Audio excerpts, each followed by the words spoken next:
কেরাম তাবেঈন তবে তাবেঈন আইমে মুজতাহিদিন রাজনীতি করে নাই? রাজনীতি ছাড়া তো রাষ্ট্র চালানোই সম্ভব না। সিয়াসত ছাড়া কি রাষ্ট্র চলবে? না, অসম্ভব। তাহলে তো যে আরেক খুনি হাসিনার মতো আরেকটা দাঁড়ায়, ঠিক, কোনো সিয়াসত মিয়াসত নাই। যাকে যেমনি ইচ্ছা গুম করো, যেমনি ইচ্ছা খুন করো, যেমনি ইচ্ছা জেলে পাঠিয়ে দাও, যতদিন ইচ্ছা ততদিন জেলখানায় বসতে থাকুক, কারণ জিজ্ঞাসা করার অধিকার নাই। এটা সিয়াসত বলে না, এটা তো হলো তার ব্যক্তিগত ফেরাউনি আগ্রাসন, নিয়ম না, এটা করলো সে। কিন্তু সিয়াসত হবে না, এটা কোনো আলেম বলতে পারে? সিয়াসত অবশ্যই জায়েজ, অবশ্যই জরুরি জিনিস, অবশ্যই করতে হবে, কিন্তু সিয়াসত কোন তরিকা হবে? ইসলামী তরিকা হবে।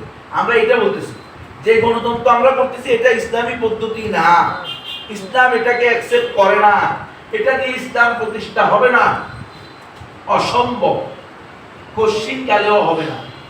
তাহলে হারাম কাজের অনুমোদন দিয়ে দিতেছি আমরা মুবাহ জিনিসের জন্য। আপনি যদি কখনো যদি এমন হয় যে ফরজ আর সুন্নতের মধ্যে কি লাগলো, দণ্ড লাগলো, তাহলে কোনটা অগ্রাধিকার পাবে?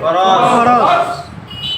ফরজ আগে, সুন্নত তখন বাদ যাবে, মুবাহ তখন কি যাবে? বাদ যাবে। হ্যাঁ, যদি ফরজ ঠিক রেখে সুন্নত নফল পালন করা যায়, ফাবিহা সুনায় সুহাগা নূরুন আলা নূর।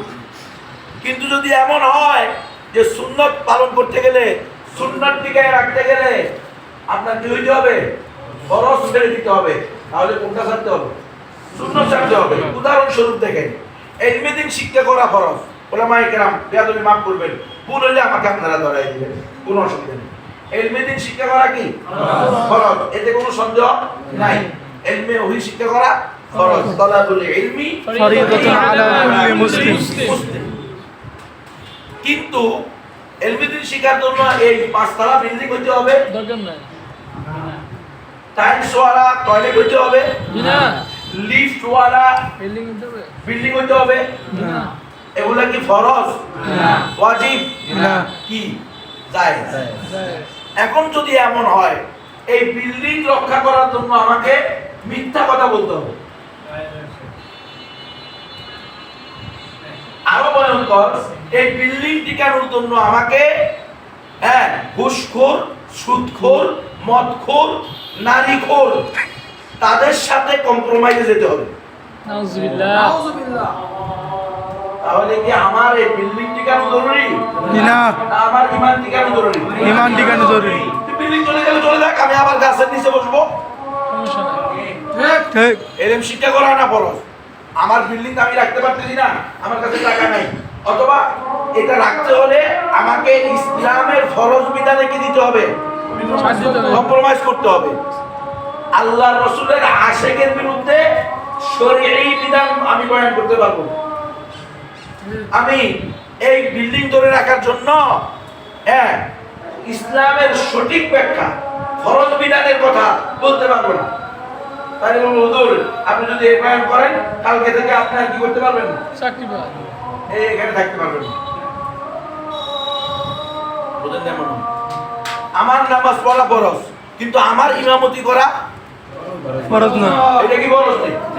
আর যদি এই মসজিদেই আমার ইমামতি করতে হবে, এই মসজিদে আমার খতিব থাকতে হবে, এই মাদ্রাসারই আমি মুতামিম থাকতে হবে, প্রয়োজনে 200 মুসলমান মেরে ফেলবো। নাউজুবিল্লাহ। করি না আমরা ভাই? এমন হয় কিনা? ওরা পুঁজিবাদী জীবন ব্যবস্থার কারণে হয়েছে। কেন? যে কোনো কারণে আমার ভাইয়ের সাথে আমার টকরা হয়েছে, ঠিক আছে ভাই আপনি যদি চান তো আপনি নিয়ে যান। এমন যদি পরিস্থিতি হয় এখানে খুনাখুনি হবে, আপনারা বুঝতেছেন না মনে হয়? জি। বাইতুল মুকাররমে হয়েছে না? হয়েছে। কি রে, ওই দিন তো মানুষ মারাও যেতে পারবে। জি। হ্যাঁ, কি ভয়ঙ্কর মারামারি। ইন্না লিল্লাহি ওয়া ইন্না ইলাইহি রাজিউন। কেন আপনার ভাই এই মসজিদের খতিব থাকতে হবে? 55,000 টাকা বেতন এই জন্য? মন্ত্রীর মতো একটা গাড়ি পাবেন এই জন্য? এমপির মতো একটা ডুপ্লেক্স বাড়ি পাবেন এই জন্য? এগুলো ওয়াজিব হয়ে গেল?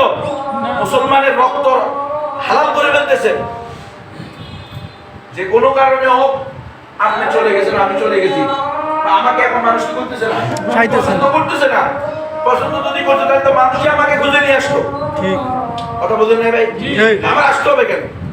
জোর করে মারামারি করে আসতেই হবে। এই যে এই সমস্যাগুলো সমাধান আপনাকে নিতে হবে কোরআন এবং সুন্নাহ থেকে। তারাকতু ফীকুম আমরাইন, আমি তোমাদের কাছে দুটো জিনিস রেখে গেলাম। লান তাদিল্লু মা তামাসসাকতুম বিহিমা, তোমরা ততদিন পর্যন্ত লাঞ্ছিত হইবে না, অপমানিত হইবে না, অপদস্থ হইবে না, নিগৃহীত হইবে না, নির্যাতিত হইবে না, যতদিন তোমরা এই দুটো জিনিসকে আঁকড়িয়ে ধরবে। কিতাব আল্লাহ ওয়া সুন্নাহ রাসূলিহি সাল্লাল্লাহু আলাইহি ওয়াসাল্লাম, আল্লাহর কিতাব, রাসূলের সুন্নাহ। আর এর সাথে আর দুটো আছে, ইজমা এবং কিয়াস। তাহলে কোরআন, হাদিস, ইজমা, কিয়াস। কোরআন আর হাদিস যেখানে স্পষ্ট, সেখানে তো আর ইজমা কিয়াসের দরকার নেই। যেখানে কোরআন আর হাদিস দ্বারা আপনি সমাধান পাবেন না, তখন ইজমা কিয়াস, সেটাতেও পাবেন না, তখন কিয়াস। তৃতীয় এবং চতুর্থ পর্যায়ে সেগুলো, এই জন্য সেগুলোর নাম একেবারে ওটার পরে আনা হয়েছে। ওই দুইটা কি হয়েছে? পরে আনা হয়েছে। প্রথমে হলো এই দুইটা। উসুলে শরীয়তের আলোকে, কোরআনের আলোকে আল্লাহ রাব্বুল ইজ্জত আপনারা আমার উপরে জিহাদকে ফরজ করছেন। এখন জিহাদের আলোচনা করলে মাদ্রাসা বন্ধ হয়ে যাবে, জিহাদের বয়ান করলে মসজিদের ইমামতি চলে যাবে। এজন্য আমি কি করি না? জিহাদের বয়ান করি না। হ্যাঁ, কথা বুঝছেন হযরত? আমি আমার কথা বলতেছি। এখন তাইলে ওই যে মাসালা আপনি পেশ করেন, আমার ইমামতি চলে গেলে, ইমামতি তো ফরজ না, কিন্তু উম্মতের উপরে যেটা ফরজ হয়ে গেছে সেটার ওয়াজ করা তো ফরজ। ইয়া আইয়ুহান নাবিয়্যু হাররিদিল মুমিনিনা আলাল কিতাল, ইয়া আইয়ুহাল্লাযীনা আমানু কুতিবা আলাইকুমুল কিতাল, কুতিবা আলাইকুমুল কিতাল, ইয়া আইয়ুহাল্লাযীনা আমানু কুতিবা আলাইকুমুল কিতাল, এটা কার কথা? আল্লাহর কথা। আল্লাহ ফরজ করছেন এই বিধানটা। আর আল্লাহ জানেন যে আমরা এখানে যদি আল্লাহ জিহাদ বলতো, জিহাদ মানে হলো আল জুহদু থেকে আসছে, চেষ্টা প্রচেষ্টা করে। এজন্য আল্লাহ এখানে জিহাদ শব্দ নেই, এখানে আছে কিতাল। কুতিবা আলাইকুমুল কিতাল, কিতালের ভিতরে চেষ্টা প্রচেষ্টার ব্যাখ্যা চলবে। কিতাল মানে হলো সশস্ত্র। ইন্নাহু কানা বিইবাদিহি খাবীরাম বাসীরা, আল্লাহ জানে আমরা কোন কোন জায়গায় ধান্দাবাজি করব, কোন কোন জায়গায় পেট পাছানো আর পিঠ পাছানোর ওয়াজ করব। এজন্য আল্লাহ তাআলা এই সকল ওয়াজকে স্পষ্ট করে দিয়েছে। আলহামদুলিল্লাহ, আলহামদুলিল্লাহ।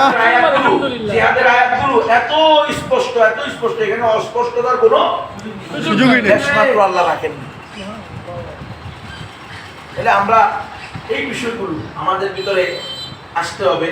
ভাই বলতেছিলেন যে আমাদের আলোচনা এত বেশি হতে হবে, এত বেশি হতে হবে যে মানুষ সালাতের কথা বললে কেউ কি রাগ হয়? গালি দেয়। সিয়ামের কথা বললে রাগ হয়, গালি দেয়।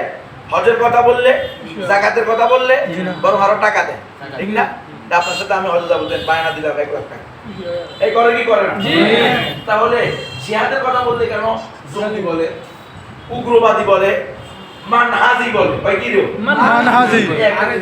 আমাদেরকে যে এই ঘুমে দ্বারা নিছে, রিমান্ডে দ্বারা নিছে, তারা জিজ্ঞেস করছে যে মানহাজি কি? আমি বলছি ডাইরেক্ট যে মানহাজি একটা গালি। এটা হলো দুই গ্রুপ, এক গ্রুপ মানহাজি, আরেক গ্রুপ গায়রে মানহাজি। এক গ্রুপ আরেক গ্রুপের গালি দেয়, আমি এটাই জানি, আর কিছু না, আমি এর বাইরে কিছু জানি না। এক একজন এক একটা বলছে রিমান্ডে, সেখানে আমি এটা যারা বলে তাদের থেকে ব্যাখ্যা নিতে হবে। গতকালকে একজনে আমার শোনাইলো যে এক এলাকার কোন এক ব্যক্তি বলতেছেন যে এই ধরনের মানহাজিদের কোন আলোচনা আমাদের এই অঞ্চলে হতে পারবে না। আমি ওনাকে বললাম যে আপনাকে যখন এই কথা বলছে তখন আপনি কি বললেন না যে মানহাজিটা কি,